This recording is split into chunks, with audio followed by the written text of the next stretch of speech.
우리 목소리로 고백하겠습니다. 꽃들도 구름도 바람도 넓은 바다도 찬양하라 찬양하라 예수를. 하늘을 울리며 노래해 나의 영혼아. 은혜 주 은혜 주 은혜 주. 꽃들도 구름도 바람도 넓은 바다도 찬양하라 찬양하라 예수를. 하늘을 울리며 노래해 나의 영혼아. 은혜의 주 은혜의 주 은혜의 주.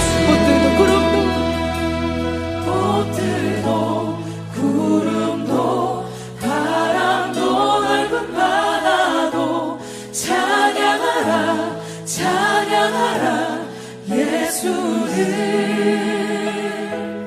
하늘을 울리며 노래해 나의 영혼아. 은혜의 주 은혜의 주 은혜의 주 은혜의 주 은혜의 주 은혜의 주 은혜의 주 은혜의 주 은혜의 주 예수.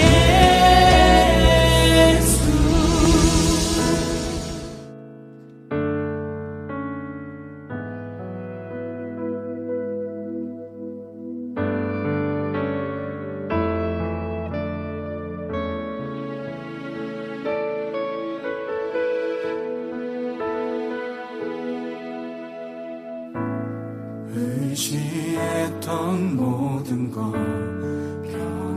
변해가고 억울한 마음은 커져가네. 부끄러움 없이 살고 싶은 마음 주님 아시네.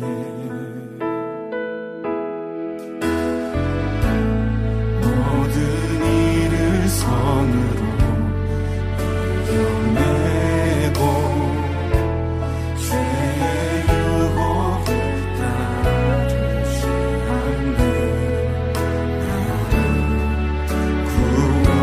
구원하신 영원한 그 사랑 그 신분에 날 붙드시네.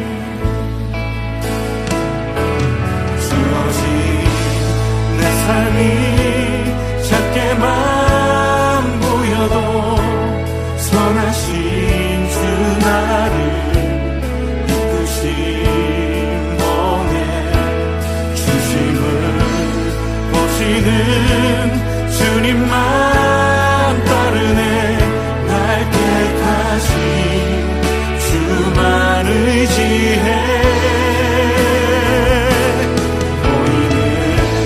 상황에 무너질지라도 예수 능력이 나를 붙드네.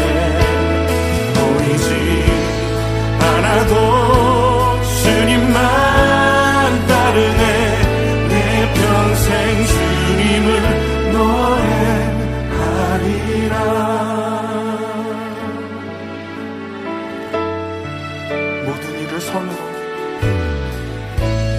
모든 일을 선으로 이겨내고 죄의 유혹을 따르지 않네. 나를 구원하신 영원한 그 사랑 그 신근에 날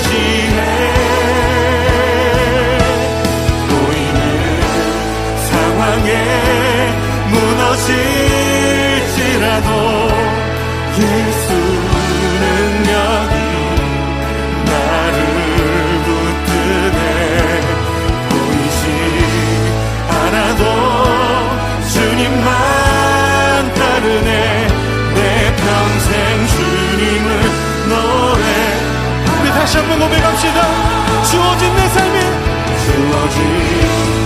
삶이 작게만 보여도 선하신 주 나를 이끄신 번에 주심을 보시는 주님만 따르네. 날 택하신 주만 의지해. 보이는 상황에 무너질지라도 예수 능력이 나를 붙드네. 보이지 않아도 주님만 따르네. 내 평생 주님을 이 시간 함께 기도합니다.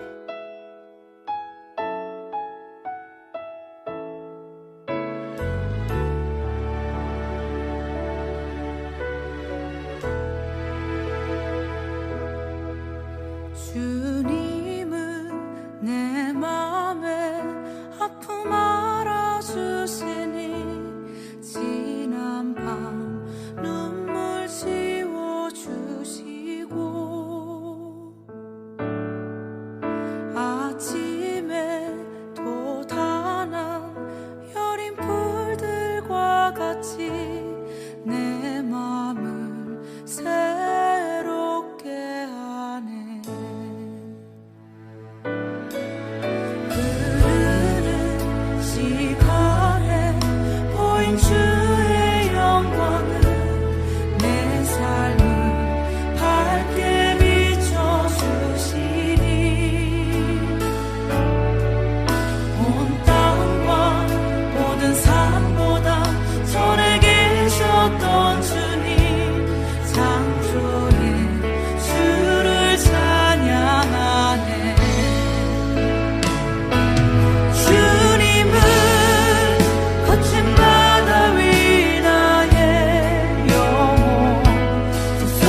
맘에 아픔 알아주시리 지난 밤 눈물 지워주시고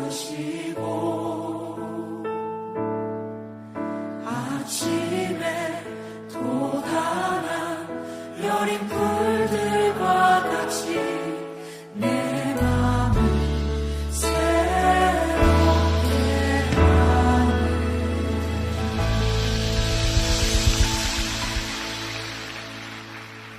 주님 그렇습니다.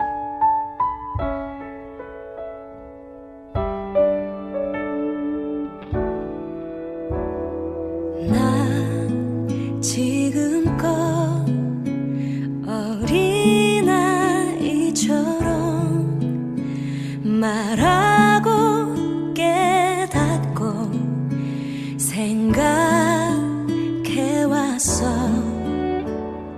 주 나에게 가르쳐준 것처럼 성장한 사람의 사랑을 하고파 시기하지 않으며 자랑하지 않으며 오래 참고 원유하며 내 유익을 구하지 않는 그런 사랑 교만하지 않으며 무례하지 않으며 불의를 미워하고 진리만을 즐거워하는 그런 사랑 하고파.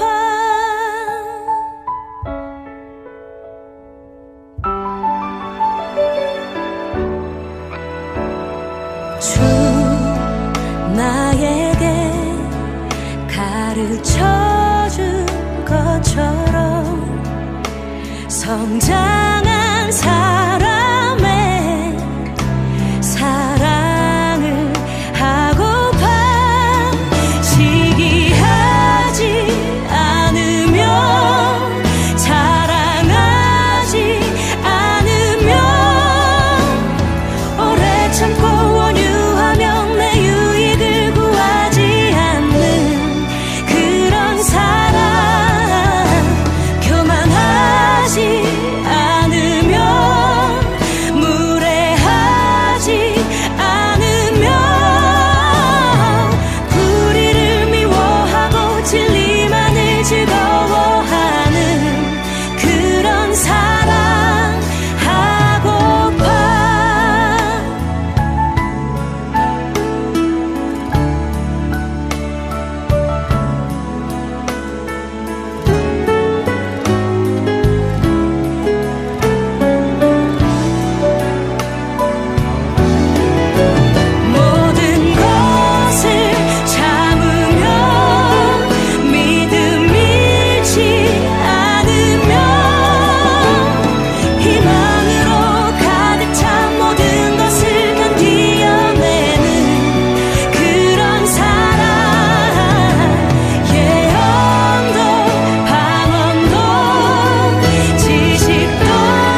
작은 갈대 상자 물이 새지 않도록 역청과 나무진을 칠하네. 어떤 맘이었을까 그녀의 두 눈엔 눈물이 흐르고 흘러 동그란 눈으로 엄마를 보고 있는 아이와 입을 맞추고. 네, 자, 오늘 믿음의 권세를 가진 자, 이런 제목으로 말씀을 나누려고 하는데, 전체적인 주제가 변화라고 하는 것에 맞추어서 내게로부터 눈을 들어 주를 보기 시작할 때. 지난주에도 여러분들에게 그런 말씀을 드렸습니다. 지난주, 요번 주, 다음 주 말씀이 어려운 것이 아니고 여러분들이 모르는 게 하나도 없습니다. 다 아는 겁니다. 그런데 우리들의 믿음을 확인하는 시간을 가지려고 합니다. 몇 해 전입니다. 예배를 마치고 나가는데 한 권사님이 저에게 이렇게 어깨가 아프다고 이렇게 기도 요청을 하셨어요. 저는 이렇게 신유의 능력이 있거나 그런 사람이라고 생각을 하지 않는데, 아마 이렇게 기도를 받는 분들의 믿음을 통해서 종종 이렇게 함께 기도하면 이렇게 이제 병이 낫고 이런 간증들도 있는 것 같아요. 근데 그분이 그렇게 기도를 받고 나서 그 다음 초하루 예배 때였는데요, 저에게 오더니 이렇게 말을 합니다. 목사님, 그 기도해 주셨고요, 제 어깨가 나았는데 확인 기도 한 번 더 해주세요. 그래서 제가 굉장히 당황스러웠어요. 나았는데 확인 기도를 해달라고 해서. 그래서 제가 인사이트를 얻었어요. 제가 믿음에 대해 설교했지만 확인 설교를 한 번 더 해야 되겠다. 그래서 이번 주, 다음 주 이 믿음에 대한 이야기를 계속 하려고 합니다. 말씀을 준비하면서 제가 오래전에 제가 해두었던 메모들, 저는 이제 습관이 늘 설교 준비를 하니까 이렇게 설교에 유용한 그런 메모들을 이렇게 하는 습관을 가지고 있습니다. 오래전 메모를 보게 되었는데요, BTD 20기 어간이니까 꽤 오래된 일입니다. 여러 간증들이 있었지만 한 권사님이 이런 말을 하더라고요. 자기는 영성훈련을 하는 동안 정말 하나님께 섭섭한 마음이 있었다는 거예요. 아니, 그 전에도 그렇고, 이분은 모태신앙으로 신앙생활을 잘하고 사업도 잘하고 가정에도 문제가 없는데 그런 느낌이 드는 거예요. 문제는 없는데 이쯤에서 하나님이 경고를 좀 하실 것 같다. 여러분 무슨 얘기인지 아시죠? 그냥 모범적으로 살아가지만 진심이 아닌 그런 생활들인 거죠. 그런데 하나님이 어떤 경고도 안 하시더라는 거예요. 그게 서운했대요. 이쯤에서 한번 매를 맞아야 될 것 같은데, 그런 느낌이 있죠. 뭐냐면 요게 내가 맞을 짓을 했는데 요게 안 맞으면 굉장히 불안한 거예요. 이게 나중에 이게 어떻게 될까, 그런 느낌? 네, 같이 좀 이렇게 호응을 해주시죠. 네, 그런 느낌 아시죠? 네, 이제 그런 느낌을 가지고, 그러면서 이분이 한 간증이 뭐였냐면, 내가 진짜 문제가 없을 때, 내 인생이 잘 나갈 때 신앙생활을 잘하는 게 이렇게 힘들구나. 내 인생에 문제가 없을 때 새벽 예배에 나가서 기도하는 것이 참 힘들구나. 저는 굉장히 흥미로운 고백이라고 생각을 했어요. 우리는 문제가 있으면 하나님을 절실하게 찾기도 하고 눈물을 흘리기도 하고 어머니 기도실에 가서 기도하기도 하고, 결국 우리의 신앙을 든든하게 만들어주는 것, 우리를 하나님과 친밀하게 만들어주는 것은 사실은 우리들의 문제 가운데일 때가 많습니다. 그래서 정말 귀한 신앙은 우리의 신앙에 문제가 없을 때에도 하나님과 동행할 수 있다면 참 좋은 신앙이다, 이렇게 말할 수 있을 것 같아요. 또 하나의 간증 이야기를 더 해드릴게요. 오늘은 그냥 편안하게 들으시면 됩니다. 예전에는 영성훈련을 할 때 한 방에서 6명이 자기도 하고 8명이 자기도 했습니다. 지금은 2명, 이렇게 3명 이렇게 자지만 그때는 그랬을 때예요. 같은 이렇게 방을 쓰는 사람들이 이렇게 하루 이틀 자라면서 이제 자기 이야기들을 이렇게 꺼내 놓고 이야기를 하게 되죠. 한 분이 마지막 날 이런 간증을 했어요. 첫날 왔는데 한 사람이 내가 빚을 6억을 빚지고 왔습니다. 내가 그런 심정입니다. 그렇게 얘기를 하더래요. 근데 하루가 지났는데 한 사람이 고백을 하기를 나는 30억 빚지고 왔습니다. 그랬더니 6억 빚진 사람들이 쏙 들어가더래요. 그리고 몇몇 사람들이 이제 영성훈련을 왔지만 담배나 술을 못 끊는 사람들도 많으니까 중간중간 나가서 이제 담배도 피고 오고 이제 이러는 거죠. 제가 그냥 다 묵인합니다. 그거 어떡해요. 담배 펴야 은혜 받는데 그 안 피고 은혜 못 받는 것보다. 그래서 이렇게 방에서 이렇게 이야기를 하는데 이렇게 담배를 몰래 피웠던 사람들이 있었는데 한 사람이 이렇게 얘기를 하더라는 거예요. 3일째 됐는데 사실은 내가 알코올 중독자라 내가 담배를 술을 안 먹으면 하루도 견디지 못하는 사람인데 내가 3일 동안 참았다고. 중요한 건 나도 한 10억 좀 빚지고 왔다고. 그랬더니 그 담배를 못 끊었던 사람들이 또 이렇게 쑥 들어간 거예요.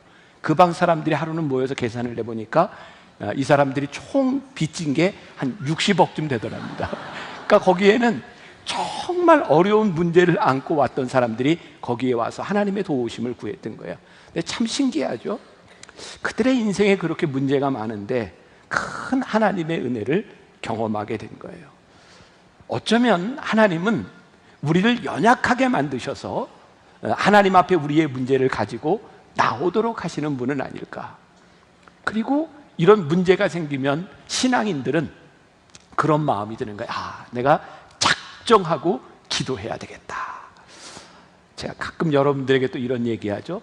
여러분들 마음이 두근두근할 때는 하라는 신호일까요? 말라는 신호일까요? 하라는 신호다. 내 인생의 문제를 안고 살아가는데 가슴이 두근두근해. 내가 작정하고 기도할까 말까. 그때는 하라는 신호예요? 말라는 신호예요? 하라는 신호다. 그런데 이 작정하고 싶은 마음도 하나님이 아무 때나 주시는 게 아닌 거예요. 결국 우리들이 하나님 앞에 이 문제를 어떻게 해결할 수 있을까 고민스러울 때 하나님은 우리로 하여금 그런 마음을 주시기도 하죠. 자, 그런데 우리들이 이 믿음을 가지고 살아가는데 하나님은 우리들에게 믿음을 가진 자로서의 권세를 주셨다. 성경이 이렇게 말씀하고 있어요. 그런데 우리가 권세를 받은 것과 그 권세를 가지고 우리들의 삶에서 능력으로 바꾸는 것은 다른 차원의 문제입니다. 자, 오늘 이제 본문과 연결지어서 좀 이야기를 할게요. 말씀을 듣고 조금 궁금하거나 부족하다고 생각하는 분들은 집에 가셔서 요한복음 11장 전체를 한번 보시면 좋을 것 같아요. 여기에 유명한 사건이 나오고 있어요. 예수님께서 죽은 나사로를 살리신 이야기가 나오고 있습니다. 이 성경에 나사로에 대해서 이렇게 표현하고 있습니다. 예수님이 사랑하시는 나사로. 예수님하고 나사로가 어떻게 알게 되었는지 이런 것들은 성경에 나와 있지 않지만 특별한 관계였던 것 같아요. 예수님이 사랑하시는 나사로, 그리고 나사로보다 더 유명한 사람이 그의 누이였던 마리아와 마르다죠. 마리아는 예수님의 발 앞에 향유 옥합을 깨뜨렸던 여인. 그러니까 예수님이 사랑하셔서 나사로가 아프다는 이야기를 듣고 어쨌든 예수님이 베다니까지 가실 정도로 예수님과 특별한 관계를 가지고 있었던, 관계의 특권을 가지고 있었던 사람이죠. 요한복음 1장 12절에 보면 우리가 잘 아는 말씀이 있어요. 같이 한번 보겠습니다. 시작. 영접하는 자, 곧 그 이름을 믿는 자들에게는 하나님의 자녀가 되는 권세를 주셨으니. 그러니까 하나님을 믿는 자, 그 아들을 믿는 자, 그 아들을 영접하는 자, 그러니까 이 나사로와 마리아와 마르다, 또 우리들에게 하나님께서 권세를 주셨다는 거예요. 근데 우리들이 권세를 가진 것과 권세를 가진 자가 능력을 나타내는 것은 다른 차원의 문제인 겁니다. 자, 또 누가복음 14장에 보면 예수님께서 한 비유로 말씀하시는데 어떤 사람이 큰 잔치를 베풀고 많은 사람을 청하였더니, 그러니까 잔치에 와서 같이 먹자 했는데 모든 사람을 청하였는데 모든 사람이 오지 않았어요. 어떤 사람은 이유를 대고, 바쁘다는 이유를 대고, 내가 소를 샀으니 이걸 시험하러 가야 된다고 이야기를 하고, 모든 사람들에게 동일하게 올 수 있는 권리를 주셨는데 모든 사람들이 그것을 누리지는 못했다는 거예요. 그러니까 여러분, 우리가 하나님을 믿는다, 이 믿음을 가지고 살아가는데 정말 중요한 게 있는 거예요. 우리가 믿음으로써 우리들에게 권세를 주셨다고 하는 것과 이 권세가 우리들의 삶에서 능력으로 나타나는 것이 다르다는 거예요. 제가 이제 지나갔으니까 이야기를 하는데, 제가 우리 교인들에게 광고를 안 했지만 아는 사람은 알았고, 어제 이제 저희 아들이 결혼을 했어요. 좋아요. 며느리 들어오니까 너무너무 좋고 좋아요. 근데 제가 우리 아들과 며느리가 이렇게 연애를 하는 과정에서, 또 어제 우리 며느리와 아들이 첫날밤을 지내는 그 방에 제가 이렇게 카드와 꽃을 보냈어요. 그 카드에 제가 이런 한 문장을 썼어요. 너희들이 하나님께 쓰임받는 특권을 누리면서 살았으면 좋겠다. 제 마음 가운데 우리 자녀들에게 제일 큰 것이 있는데, 하나님의 은혜가 있는데, 그것이 뭐냐면 하나님이 너희를 쓰시는 특권을 누려라. 우리가 하나님을 믿는 자로 살아가는 데 있어서 정말 중요한 게 있는데, 하나님이 우리를 부르시고 자녀 삼아 주셨는데 그걸로 끝나는 것이 아니라 자녀된 권세를 누리는 능력을 체험하는 그런 사람으로 살아라. 제가 이렇게 생각해 봤어요. 권세란 우리들에게 주어진 권한이고, 능력이란 이 권세를 활용하는 지혜인 거예요. 저는 참 멋진 문장이라고 썼는데 감동이 없으셔서 다시 한번 이야기를 해드려요. 권세는 우리들에게 주어진 권한이고요, 능력은 주어진 권세를 활용하는 지혜인 거예요. 그러니까 우리들에게 주어진 권세를 어떻게 우리들이 능력으로 살아가느냐. 다시 한번 이야기한다면 모든 사람이 청함을 받았지만 모든 사람들이 그 잔치에 참여한 것이 아니에요. 그래서 제가 이 능력을 체험하며 살아가는 데 있어서 정말 중요한 원리가 있는데, 우리가 정말 쉽게 이야기하고 다 아는 것 같지만 내게로부터 눈을 들어 주를 보기 시작할 때, 우리들의 믿음 생활 가운데서 주님을 보며 바라보며 살아갈 때 우리들이 이 능력을 체험하며 살아갈 수 있는 것. 그래서 야고보서 기자는 5장 13절에서 18절에서 이렇게 말하고 있어요. 야고보서는 주로 우리들의 행함에 대한 이야기를 하고 있거든요. 저는 이렇게 표현할 수 있을 것 같아요. 믿음이 우리들에게 주어진 권세라면 행함을 통해서 우리는 능력을 체험하는 거예요. 이런 말도 참 멋지지 않습니까? 믿음은 우리들에게 주어진 권세라면 행함을 통해서 우리들이 능력을 경험한다고요. 자, 야고보서 보세요. 우리 한 절씩 교독하겠습니다. 제가 먼저 봅니다. 너희 중에 고난당하는 자가 있느냐? 그는 기도할 것이요. 즐거워하는 자가 있느냐? 그는 찬송할지니라.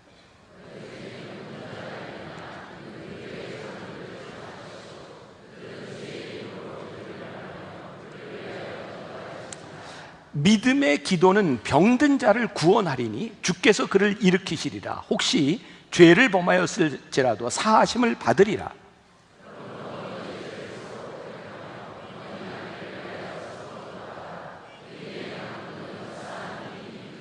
엘리야는 우리와 성정이 같은 사람이로되 그가 비가 오지 않기를 간절히 기도한즉 3년 6개월 동안 땅에 비가 오지 아니하고. 아멘. 야고보서 기자가 이야기하고 있는 걸 기도하라는 거예요. 의인의 간구는 역사하는 힘이 있다는 거예요. 하나님은 기도하는 우리들에게 하나님이 역사하여 주시는데 우리는 하나님의 역사를 우리의 이해 가운데서 다 알지 못해요. 근데 하나님의 일하심을 믿기 때문에 우리들이 기도하고 그것을 경험하고 살아요. 지난주에 제가 이 믿음에 대한 설교를 하고 났더니 말씀을 마치고 이렇게 찬양하는데 한 분이 나오셨어요. 여기에 아마 있을지 모르겠어요. 3년간 파킨스시 병으로 고생을 하고 있는데 이렇게 말씀을 듣는 중에 하나님께서 저와 함께 기도했으면 하는 마음을 주셨대요. 제가 다시 이야기하면 저는 신유의 능력이 있거나 특별히 그런 은사가 있는 사람은 아닙니다. 그런데 한 가지 분명한 것은 기도하자고 할 때 저는 손을 얹고 믿음으로 기도해요. 하나님, 제가 무슨 능력이 있습니까? 하나님 불쌍히 여겨주세요. 하나님 은혜를 베풀어 주세요. 하나님께서 은혜를 베푸시는 방법을 제가 다 알지 못하지만 하나님 은혜를 베풀어 주세요. 근데 그날 예배를 마치고 저 로비에 나갔는데 한 청년과 엄마가 왔어요. 그날따라 저에게 기도를 해달라고 하는데 그 딸이 그동안 항암 치료를 잘 받았는데 암이 폐로 전이가 돼서 다시 치료를 받아야 되니 목사님 기도해 주세요. 제가 머리에 손을 얹고 기도했어요. 하나님 불쌍히 여기셔서 하나님 붙잡아 주셔서 하나님 치료를 받는 과정 가운데 하나님 함께하여 주옵소서. 우리가 믿음으로 주를 바라보며 기도하는 인생과 기도하지 않는 인생이 다른 거죠. 그날따라 또 이렇게 가는데 저 층계 앞에서 목사님 우리 딸이 독일로 유학을 가는데 가서 이제 시험을 봐야 되는데 목사님 기도해 주세요. 제가 어떻게 기도했겠어요? 하나님 붙잡아 주세요. 승리하게 해주세요. 지난주에 저희 교인들과 함께 고베에 영성훈련을 인도하러 가면서 이렇게 공항에서 만나서 교인들과 이야기하다가 그런 말을 하게 돼요. 저는요 참 이제 의도적이진 않은데요, 전자제품을 제가 만지면 그냥 망가져요. 참 신기해. 저는 뭐 이렇게 고치려고 하는데 이게 고쳐지지 않고 아예 안 나오든지 새 것도 조립을 하면 망가져요. 일명 이런 손을 꽝손이라고 이야기해요. 근데 한 분이 옆에서 이렇게 목사님 혹시 안수할 때도 그런 손은 아니죠? 절대 그런 건 아니라고 저렇게 이야기를 했는데 하나님을 믿으며 손을 얹어 기도하고 믿음으로 병 낫기를 간구하고 우리의 인생의 문제를 놓고 하나님께 기도하며 우리들에게 역사하시는 그 권세를 능력으로 경험하고 살아가야 우리들이 믿음으로 이 세상을 살아갈 수 있지 않겠어요? 근데 중요한 것이 있습니다. 오늘 하나님께서 이 죽은 나사로를 이제 살리신 이 믿음의 방법에 있어서 하나님께서는 독특한 방법으로 하나님의 영광을 드러내고 계시는 거예요. 하나님은 우리의 인생의 절망 가운데서 영광을 드러내기를 참 좋아하시는 분인가 보다. 그리고 영광은 그런 것 같아요. 우리들이 예측할 수 있는 것이 아니라 우리의 예측이 끝난 곳에서 하나님의 영광은 더 명확하게 드러나는 것 같고, 아마 제 나이보다 위에 있는 분들은 지금 이렇게 프로야구가 이렇게 인기가 있기 전에 예전에는 야구가 고교 야구가 굉장히 인기가 있었습니다. 고교 야구 팀 중에 가장 인기가 있었던 팀이 어디였을까요? 군산상고였어요. 군산상고에게는 이렇게 별명이 하나 붙어 있는데 역전의 명수 군산상고. 그래서 야구는 그런 말이에요. 9회 말 투아웃까지 끝난 게 아니다. 왜? 거기에서 역전이 일어날 수 있다. 그 야구를 흥미롭게 볼 수 있는 거죠. 자, 이쯤에서 혹시 이제 졸고 있는 남자들을 위하여 제가 조금 이제 흥미로운 2002년 월드컵을 기억하시나요?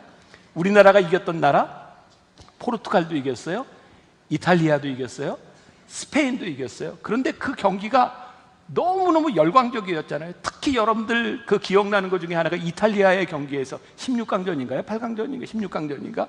설기현 선수가 후반 43분에 골을 넣고 연장으로 갔는데 연장 후반에 안정환 선수가 골을 넣었던 거 기억나세요? 보여드려야 되겠다. 네, 여기까지만. 자, 나머지는 이제 찾아서 보세요. 우리 인생의 반전은요, 참 놀라운 겁니다. 오늘 이게 나사로의 죽음에서 우리들이 무엇을 볼 수 있는가? 절망인 거예요. 마리아와 마르다가 가지고 있었던 믿음도 다 끝나버렸어요. 예수님을 청하였지만 예수님이 오시지 않았어요. 늦게 오셨어요.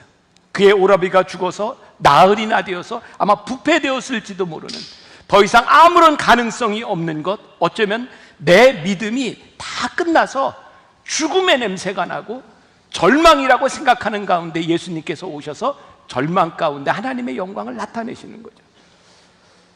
아마 나사로가 죽기 전에 예수님께서 오셔서 나사로의 병을 고치셨으면 감사할 수 있을지는 모르지만 하나님께 영광을 돌리는 모든 사람들이 놀랄 만한 일은 아니었을지 몰라요.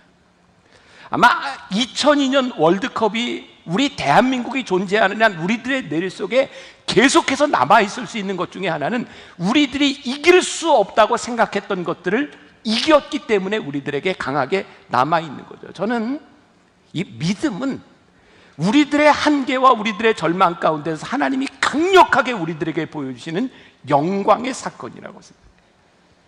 제가 군목으로 있던 때가 벌써 이제 30년이 지나갔어요. 정말 세월이 빨리 지나갔어요. 저는 군목으로 근무하던 때 25사단 파주군 적성면 그 전방 철책 있는 데서 근무를 하면서 제가 있는 부대는 정말 많은 사고가 났어요. 제가 26살 때 목사가 되고 군목이 됐으니까 26살 참 어린 나이 아닙니까? 갔는데 저는 정말 그 나이에 많은 죽음들을 경험했고요. 그 나이에 시신 위에 손을 얹고 기도를 해봤고요. 부대에서 날 수 있는 모든 사고가 우리 부대에 났어요. 총기로 자살하는 것, 목을 메고 자살하는 것, 수류탄 사고에서부터 월북에서 자동차가 전복되는 사고까지 정말 많은 사고들이 났어요. 제 친구 목사들, 군목들이 이렇게 모이면 군목들이 제일 자랑하는 게 뭔지 아세요? 우리 부대는 사고가 없어. 우리 부대는 아무 문제가 없어. 정말 이상하게도요, 이 사고가 나는 부대에 있는 군목은 목사인 내가 잘못해서 사고가 나는 것 같아요. 정말 어떻게 면목이 없는 거예요. 그리고 지휘관을 만나는 것도 내가 뭐 그렇게 잘못한 거 아닐 것 같은데 내가 능력이 없는 것처럼 그렇게 느껴져요. 그런데 사고가 나면서 깨닫게 된 게 있었어요. 자살을 하고 총기 사고가 나고 수류탄 사고가 나고 하는데 부모들이 와서 항의를 하고 이런 정도가 아니라 행패를 부려요. 얼마나 마음이 아프겠어요. 자녀가 부대에서 죽었으니 몽둥이를 들고 연대장 관사가 아니라 사단장 관사에까지 들어가서 막 사람들이 항의를 하는 거예요. 그 순간에요, 그 사람들을 말릴 수 있는 사람은 군인과 계급이 아니라 목사인 저였어요. 그 아픔을 가진 사람들을 위로할 수 있는 사람들은 지휘관이 아니라 목회자인 제가 부모들을 붙잡고 기도하고 위로하고. 전 지금도 잊을 수 없는 게 26살밖에 안 된 저에게 군대에서 10종 처리반이라고 이야기했는데, 시신을요 군에서 병사들이 죽으면 차가운 시멘트 위에 이렇게 올려놓고 있는데 벌써 죽은 지 몇 시간이 지나갔는데 부모가 와서 저에게 그러더라고요. 목사님, 우리 아들 얼마나 추울까요? 목사님이 손을 얹고 좀 기도해 주세요.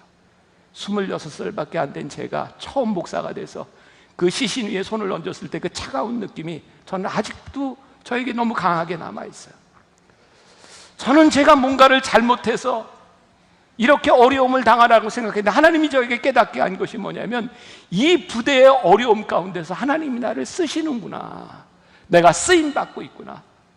정말 미안한 건 이 사람들이 왜 사고를 당하고 왜 죽었는지, 왜 아픔을 당하는지 내가 설명할 수 없어요. 그 아픔들을 우리들이 다 이해할 수 없어요. 그런데 분명한 것은 그 아픔을 통해서 하나님이 나를 쓰시고 하나님께서 일하신다고 하는 것을 나는 간증할 수 있는 거예요. 여러분, 우리들의 삶에는 우리가 이해할 수 없는, 우리가 설명할 수 없는 아픔들이 얼마나 많아요. 그런데 그 절망 가운데서 하나님께서 우리로 하여금 영광을 나타내기를 원하신다는 그 믿음이 우리들 가운데 일어나야 되는 거죠. 그것이 믿음으로 살아가는 거예요. 2004년 그리스 올림픽이 있을 때입니다. 아유, 저 목사는 맨날 스포츠만 보나 봐, 뭐 이렇게 얘기하지 마시고요. 저 이거 다들 자료를 보고 이제 여러분들 이야기하는 거예요. 2004년에 첫 금메달을 딴 선수가 유도의 이원희 선수였고요, 마지막 금메달은 태권도의 문대성 선수였습니다. 근데 참 묘하게도 그 당시에 우리나라가 이제 경제적으로 막 어렵게 이렇게 힘들 때 하나님께서 우리 민족에게 참 큰 기쁨을 주셨거든요. 이원희 선수가 그때 거기서 금메달을 딸 때 한판승의 사나이가 되었습니다. 나중에 인터뷰할 때 보면 첫 경기에서 라류코프라고 하는 선수와의 경기에서 오른쪽 집게 손가락이 빠져서요, 경기가 할 수 없는 상황이었답니다. 그런데 내리 4판을 한판승으로 이기고요, 이원희 선수가 금메달을 땄을 때 저는 아직도 그게 생생합니다. 옷이 이렇게 적혀진 채로 이렇게 앉아가지고 두 손을 들고 하나님께 영광을 돌립니다 라고 했던 것이 저에게 아주 생생합니다. 나중에 인터뷰하는데 그런 이야기를 하더라고요.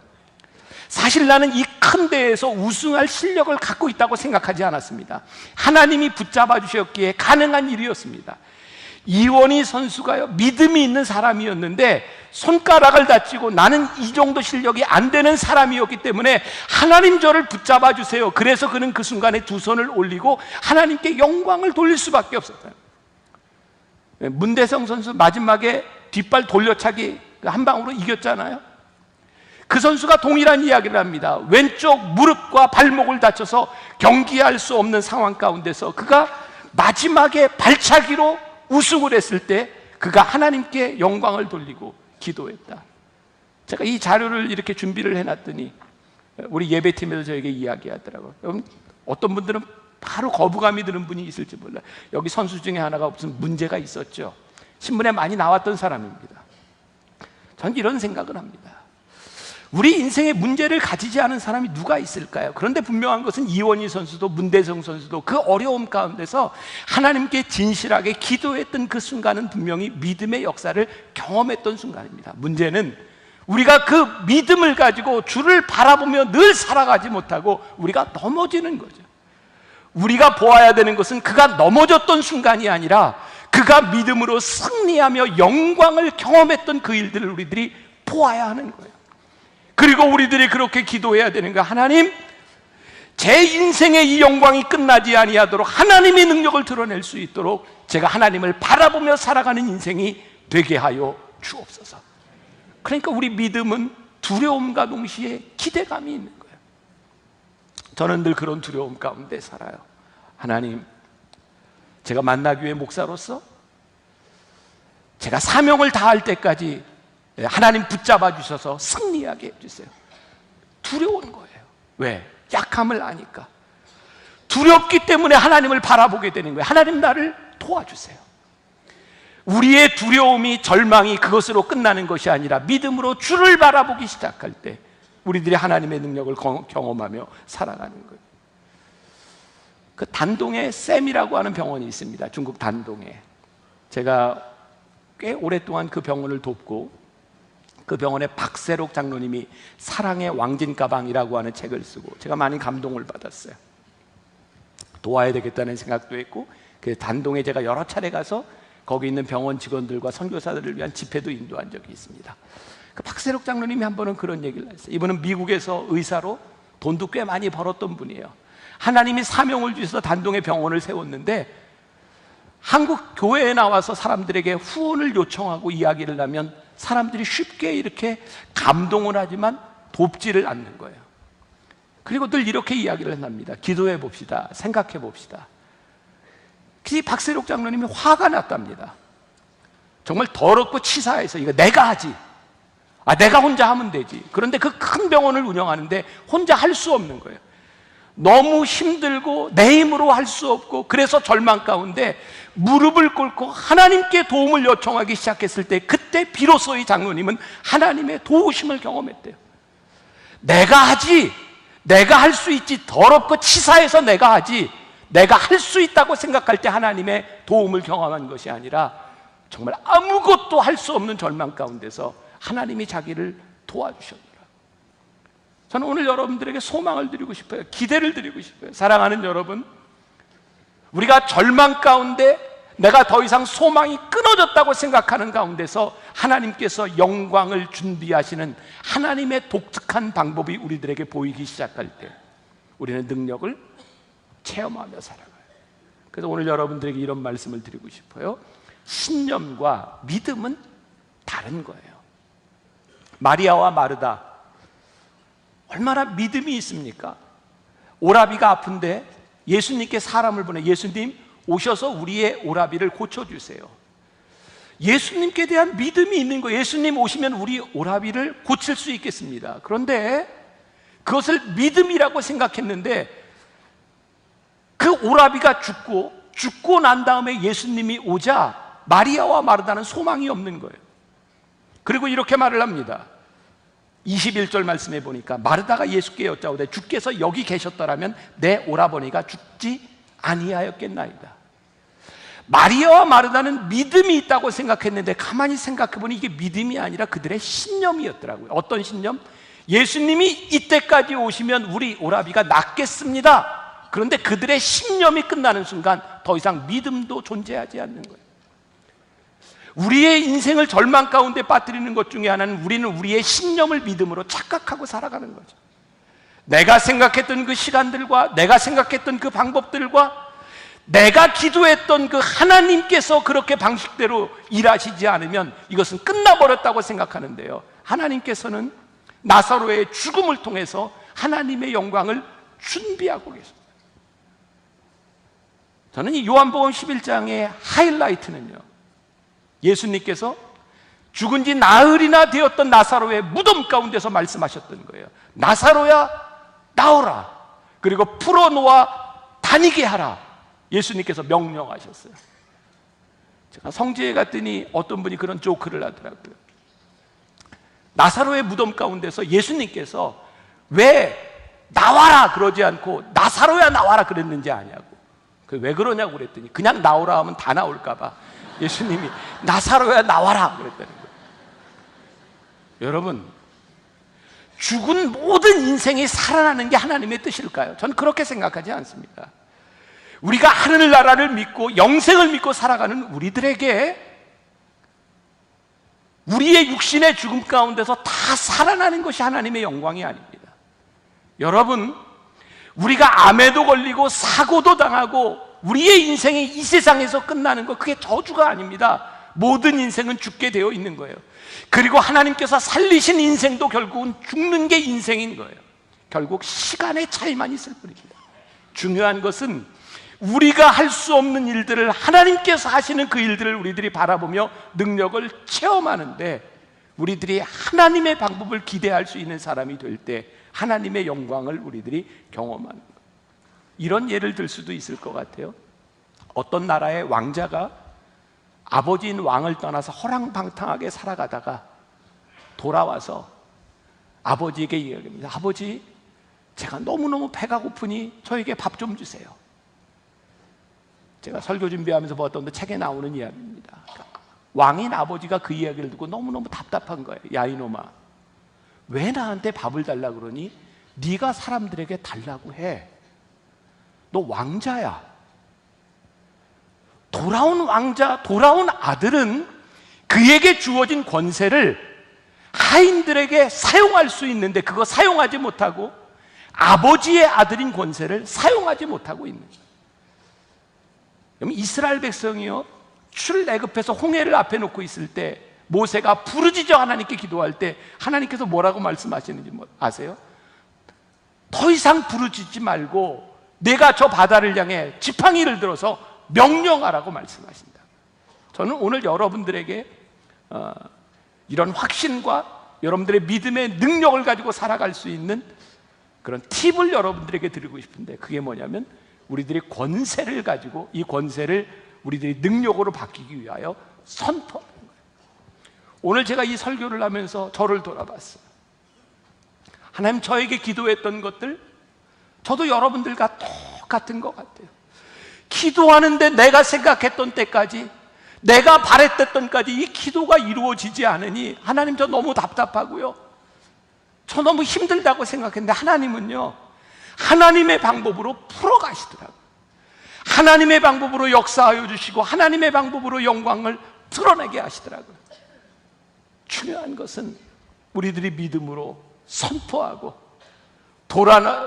돌아다니도록 풀어주어라고 이야기를 하고, 여러분들의 인생에 흑암의 세력들, 어두운 일들, 부정적인 생각들일 때 주님, 제가 믿음으로 주를 바라보며 제가 선포합니다. 어두움의 세력은 물러가게 하여 주옵소서. 우리들에게 드러나는 부정적인 생각들이 있습니다. 주님, 이게 정말 너무 힘이 드는데 이 부정적인 생각들이 예수의 이름으로 물러가게 하여 주옵소서. 왜? 예수님께서 이 땅 위에 계실 때 악한 세력들과 흑암의 권세들을 향하여 말씀하시는 권세를, 능력을 사용하셨으니까 우리들의 하나님의 자녀된 우리들이 믿음으로 선포하며 믿음의 주여 온전케 하시는 이 예수를 바라보며 나아가는 것. 이번 한 주간 여러분들의 삶에 이 믿음의 특권을 잘 활용하고 싸우고 이기는 여러분들이 되시기를 주님의 이름으로 간절히 축원합니다. 우리 오직 믿음으로 함께 찬양하겠습니다.